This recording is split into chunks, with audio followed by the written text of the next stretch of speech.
Reaction with nitrous acid, nitrous acid के साथ में रिएक्शन, ये भी हम लोग पढ़ चुके हैं हेलो एल्केन्स हेलो एरीन्स में।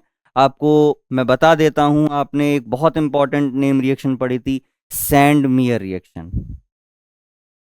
हाँ सर, याद तो आ रहा है, कुछ कुछ याद आ रहा है सर, लेकिन ब्लरी है थोड़ा अभी, मतलब बता दो एक बार क्या होता है। नाइट्रस एसिड के साथ में रिएक्शन करवाते हैं, डाई एजोनियम सॉल्ट की फॉर्मेशन होती है, जो कि एक बहुत इंपॉर्टेंट कंपाउंड होता है for the synthesis of many organic compounds. मतलब डाईएजोनियम सॉल्ट से हम बहुत सारे प्रोडक्ट्स की फॉर्मेशन करते हैं, ये भी सीखेंगे हम लोग, ये भी सीखेंगे, डोंट वरी। चलिए तो हम आगे बढ़ते हैं बच्चों, reaction with nitrous acid. Nitrous acid के साथ रिएक्शन आपके प्राइमरी एमाइंस भी करते हैं, सेकेंडरी एमाइंस भी करते हैं, ठीक है, टर्शरी एमाइंस भी करते हैं, सब में प्रोडक्ट अलग अलग मिल जाता है, सब में अलग अलग प्रोडक्ट की फॉर्मेशन होती है, aliphatic as well as aromatic, both kind of amines will give this reaction. ठीक है, चलिए देखते हैं। सबसे पहले हम रिएक्शन करवाते हैं बच्चों एल्काइल एमाइंस की, यानी कि एलिफेटिक एमाइंस, RnH2। इसकी रिएक्शन आपको करवानी है किसके साथ में, नाइट्रस एसिड। नाइट्रस एसिड कैसे मिलता है, नाइट्रस एसिड हमें मिलता है बच्चों NaNO2 NaNO2 प्लस HCl से। What is important here, what is important here, the temperature conditions. ठंडे टेम्परेचर पे ये रिएक्शन होती है, 0 डिग्री से 5 डिग्री सेल्सियस के तापमान पे ये रिएक्शन करवाई जाती है, ये रिएक्शन करवाई जाती है। इतने टेम्परेचर पे बच्चों होता क्या, ये जो NaNO2 प्लस HCl है, यहां से आपको नाइट्रस एसिड मिलता है HNO2। At this temperature NaNO2 and HCl will react together and form HNO2। हाँ सर याद आ गया, यही बनता था। HNO2 की फॉर्मेशन हो गई। अब ये HNO2 इससे रिएक्ट करेगा, HNO2 इससे रिएक्ट करेगा, और जब रिएक्शन होती है बेटा यहाँ पे, तो जो आपका सॉल्ट बनता है, डाईएजोनियम सॉल्ट बनता है, जो यहाँ पे फॉर्मेशन होती है RN2Cl की, ये सबको पता है, RN2Cl प्लस माइनस, ठीक है, ये आपका सॉल्ट है। हालांकि ऐसा देखा गया है कि जो एलिफेटिक एमाइंस के साथ में जो ये सॉल्ट बन रहा है डाइजोनियम का, ये बहुत ज़्यादा अनस्टेबल होता है, ये सॉल्ट बहुत ज़्यादा अनस्टेबल होता है। तो अनस्टेबिलिटी को ख़त्म करने के लिए क्या करते हैं, इसकी रिएक्शन हम वाटर से करवा देते हैं, H2O के साथ इसकी रिएक्शन करा देते हैं। तो क्या होता है, ये एल्कोहल मिलता है आपको, ROH plus N2, nitrogen gas यहाँ पे रिलीज हो जाती है। ठीक है, दोबारा देखें, हमने एल्केन एमाइंस की रिएक्शन करवाई नाइट्रस एसिड के साथ में, हमें मिला सॉल्ट, डाइजोनियम सॉल्ट। अब एलिफेटिक एमाइंस के साथ में जो सॉल्ट की फॉर्मेशन हो रही है बच्चों, ये बहुत ज़्यादा अनस्टेबल होता है, ये बहुत ज़्यादा अनस्टेबल होता है।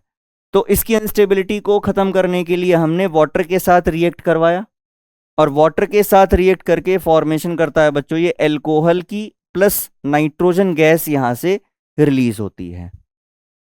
जो नाइट्रोजन गैस यहाँ से मिलती है बच्चों, उसका हम क्वांटिटेटिव एस्टिमेशन प्रोसेस में यूज करते हैं, फिर वो आगे की बात। हमें क्या मिला, एल्कोहल मिल गया, ठीक है, एल्कोहल मिल गया। किस केस में सर, सर एल्कोहल मिला है हमें एल्केन अमाइंस के केस में, एल्केन अमाइंस के केस में। अब इसमें एक इंपॉर्टेंट बात और सुनिए, क्या कि अगर आपने एल्केन में यानी कि R में आपने मिथाइल लिया है, मिथाइल लिया है और इथाइल लिया है, तो बच्चों दोनों के प्रोडक्ट अलग अलग हैं, दोनों के प्रोडक्ट अलग अलग हैं। अगर आप C2H5 लेकर के चल रहे हो तो आपको एल्कोहल मिलेगा, और अगर आप CH3 लेकर के चल रहे हैं तो आपको नाइट्राइल्स भी मिलेंगे, ईथर भी मिलेंगे अलोंग विद एल्कोहल। सर ये क्या कह रहे हो, this is the exceptional behaviour of methane amine. Methane amine का एक्सेप्शनल बिहेवियर यही है कि अगर हम मीथेन अमाइन की रिएक्शन करवाते हैं नाइट्रस एसिड के साथ, मीथेन अमाइन की रिएक्शन नाइट्रस एसिड से करवाओगे तो बच्चों आपको 3 प्रोडक्ट मिलते हैं, nitrile, ethers and alcohols. Nitrile, ether and alcohol, ये 3 प्रोडक्ट मिलेंगे। बट अगर आपने लिया है C2H5 इथेनमाइन, तो आपको सिर्फ एल्कोहल मिलेगा अलॉन्ग विद नाइट्रोजन गैस। ठीक है, आपकी एनसीईआरटी में बच्चों ये इथाइल वाला केस ही दिया गया है। C2H5NH2 की रिएक्शन आप करवाते हैं HNO2 के साथ at 0 degree to 5 degree Celsius temperature, and you will get what, C2H5N2Cl, N2Cl, and this will again react with water molecule and forms C2H5OH plus। ठीक है, आपके एनसीईआरटी में आपको यही वाली एक रिएक्शन दे रखी है, बट मैंने आपको बता दिया कि अगर आपने यहाँ पे क्या ले लिया, अगर हमने सर ले लिया मीथेनमाइन,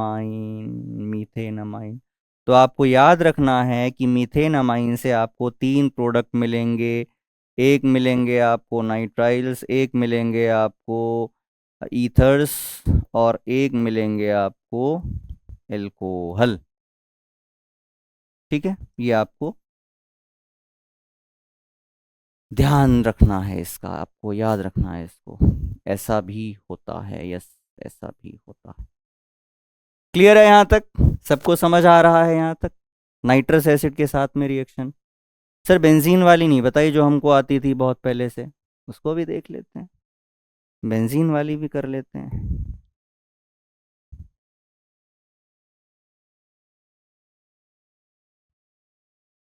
देखिए, बेंजीन वाला आपने पढ़ा हुआ है, आपने एनिलीन का नाइट्रस एसिड से रिएक्शन करवाया है पहले ही।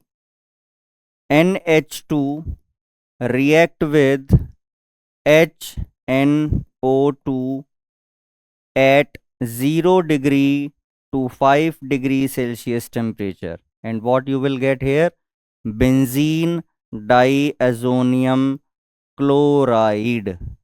क्या बन जाएगा बच्चों? Benzene diazonium chloride, N2Cl plus minus. हाँ सर, यही तो होता था।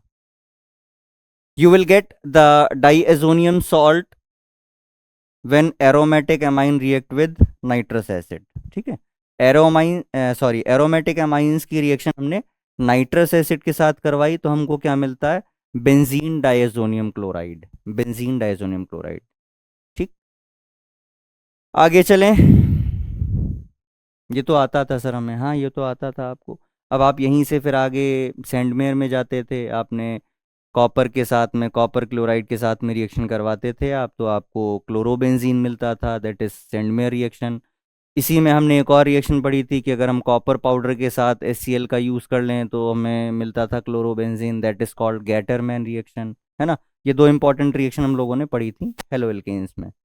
चलिए मूव ऑन करते हैं आगे, और अगला टॉपिक हमारा है reaction with aryl sulphonyl chloride. बहुत इंपॉर्टेंट, एराइल सल्फोनिल क्लोराइड के साथ में रिएक्शन करवानी है। और बच्चों इस रिएक्शन का नाम है हिंसबर्ग टेस्ट। ये एक टेस्ट होता है जो हम यूज करते हैं डिस्टिंग्विश करने के लिए primary, secondary and tertiary amines के लिए। प्राइमरी, सेकेंडरी और टर्शरी एमाइंस को डिस्टिंग्विश करने के लिए हम इस टेस्ट का इस्तेमाल करते हैं, जिसका नाम है हिंसबर्ग टेस्ट। हिंसबर्ग टेस्ट ये सर होता क्या है? हिंसबर्ग रिएजेंट एक्चुअली में आपके पास benzene sulfonyl chloride, this is called Hinsberg reagent, S double bond O double bond O Cl, C6H5 SO2Cl, benzene sulfonyl chloride, benzene sulfonyl chloride. इसी को बोलते हैं बच्चों हम Hinsberg reagent, this is called Hinsberg reagent. और ये जो Hinsberg reagent है, ये एक बहुत इंपॉर्टेंट टेस्ट में यूज किया जाता है, जिसको हम कहते हैं Hinsberg test. This is use to distinguish between primary, secondary and tertiary amines. चलिए देखते हैं। जब बच्चों ये हिंसबर्ग रिएजेंट रिएक्शन करता है किसके साथ में, प्राइमरी अमाइंस के साथ में, प्राइमरी अमाइंस के साथ में अगर ये रिएक्शन करेगा, लेट इट बी C2H5NH2, ठीक है। पहले हम इसकी रिएक्शन करवा रहे हैं प्राइमरी अमाइंस के साथ में, तो क्या होता है ध्यान से देखना, वही सिमिलर प्रोसेस, नाइट्रोजन का लोन पेयर, नाइट्रोजन का लोन पेयर ये जाएगा इस सल्फर पे, यहां से क्लोरीन लीव कर जाएगा, क्लोरीन लीव कर जाएगा, और जो यहाँ पे आपका नाइट्रोजन पे प्लस आएगा वो H यहां से निकल के Cl के साथ मिल जाएगा, अगेन HCl बन जाएगा। दोबारा एक बार और देखो, नाइट्रोजन का लोन पेयर इस सल्फर पे आया, यहां से क्लोरीन लीव हुआ, नाइट्रोजन के लोन पेयर ने अपना इस्तेमाल किया, तो यहाँ H निकलेगा, नाइट्रोजन पे प्लस आएगा ना, तो H अपने इलेक्ट्रॉन देकर H प्लस की फॉर्म में निकलेगा, जो H प्लस निकला वो Cl के साथ मिलके क्या बना लेगा, HCl। ठीक, सीधे प्रोडक्ट लिखें, सीधे प्रोडक्ट लिखते हैं। सर सीधे सीधे क्यों लिखवा रहे हो, क्योंकि सर आपको बहुत बार हम ये पढ़ा चुके हैं स्टेप कैसे होना है। सर क्लास मिस हो गई थी हमारी, हमने नहीं देखा सर, एक बार फिर से पढ़ा दीजिए।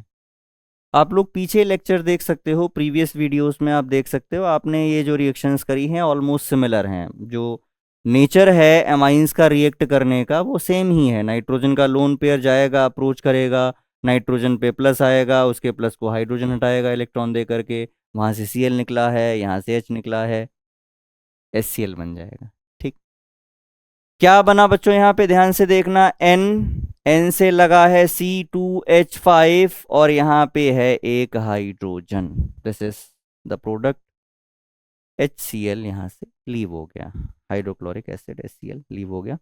अब ये जो बना है बच्चों यहाँ पे N इथाइल बेंजीन सल्फोनामाइड, इसका नाम क्या है, N इथाइल बेंजीन सल्फोनामाइड, बहुत बड़ा नाम है सर इसका, हाँ नाम तो बड़ा है इसका, N इथाइल बेंजीन सल्फोनामाइड। अब ये जो बना है बच्चों, इसके पास में आप देख पा रहे हैं यहाँ पे एक हाइड्रोजन है,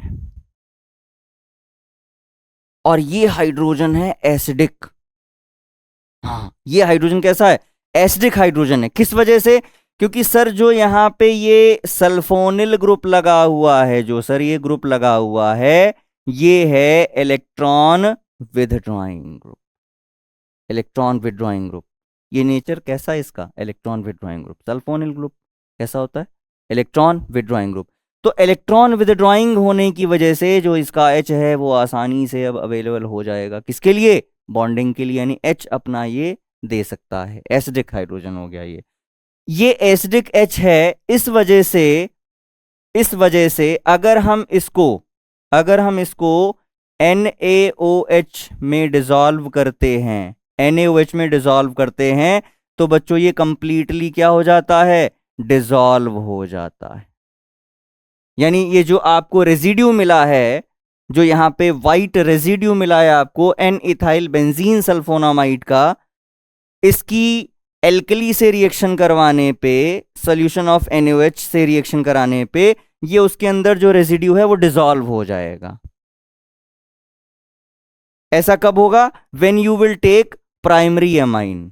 प्राइमरी अमाइंस जब रिएक्शन करते हैं हिंसबर्ग रिएजेंट के साथ में, तो जो रेजिड्यू मिलता है वो NaOH, एक्वस NaOH में डिसॉल्व हो जाता है, एल्कली में डिसॉल्व हो जाता है। ठीक है, ठीक है। अच्छा, क्या होगा कि अगर आप यहां पे सेकेंडरी अमाइंस ले लें, आप यहां पे सेकेंडरी अमाइंस ले लें, S double bond O Cl, reaction होगी अगेन, यहां वाली रिएक्शन फिर होनी है ऐसी। आपने इस बार क्या ले लिया है, C2H5N, C2H5 और H। ठीक है बच्चों, अब अगेन यहाँ लोन पेयर नाइट्रोजन का लोन पेयर फिर इस सल्फर पे आएगा, यहाँ से क्लोरीन निकलेगा, नाइट्रोजन पे प्लस आएगा और उस प्लस को कौन स्टेबलाइज करेगा? हाइड्रोजन। हाइड्रोजन यहाँ से H प्लस की फॉर्म में निकल के Cl के साथ मिल जाएगा और HCl बना लेगा। ठीक है, जो कंपाउंड यहां से आपको मिला, आपको यहां से जो कंपाउंड मिला है जरा देखते हैं वो क्या है। ये रही benzene, S double bond O double bond O single bond N से लगे हुए हैं बच्चों दो इथाइल ग्रुप, हाँ, दो ethyl group, NN di ethyl benzene sulphonamide, NN di ethyl benzene sulphonamide. अब अगर आप ऑब्जर्व करें यहां पर बच्चों कोई भी एसिडिक हाइड्रोजन नहीं बचा है, नाइट्रोजन के पास कोई एसिडिक हाइड्रोजन नहीं है, जैसे यहां पे था ना, ये रहा H। सेकेंडरी अमाइंस में नाइट्रोजन के पास कोई एसिडिक हाइड्रोजन नहीं है। इसका मतलब अब आप अगर इसको एक्वस NaOH में डालोगे तो डू नॉट डिसॉल्व, क्या हो जाएगा? डू नॉट डिसॉल्व, ये डिसॉल्व नहीं होगा क्योंकि इसके पास एसिडिक हाइड्रोजन नहीं है। It means the precipitate which is obtained here will not dissolve in aqueous NaOH। ये जो आपको वाइट रेजिड्यू मिला है यहां पे, ये इसमें डिसॉल्व नहीं होता है बच्चों। समझ में आ रहा है? Secondary amines will react with Hinsberg reagent and forms NN diethyl sulfonamide, a white residue, but this residue will not dissolve in alkali. Aqueous NaOH में dissolve नहीं होगा। अच्छा सर, एक बार टर्शरी अमाइन लेके चलते हैं, एक बार टर्शरी अमाइन का भी केस लेके चलते हैं, है ना।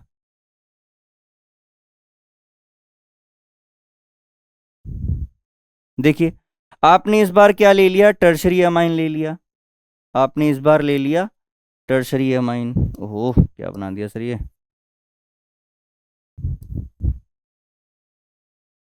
बहुत अच्छे से पढ़ना, ये एकदम याद हो गई होगी आप लोग को, अभी याद हो गई होगी यहाँ पे, है ना। इसको बहुत अच्छे से दिमाग में रखना है क्योंकि यहाँ से क्वेश्चन पूछे जाते हैं, बोर्ड एग्जाम में क्वेश्चन पूछे जा रहे हैं, लास्ट ईयर से क्वेश्चन इसमें आ रहे हैं। प्लस आप अब क्या करवाएंगे बच्चों, आपने ले लिया है टर्शरी एमाइन, आपने ले लिया है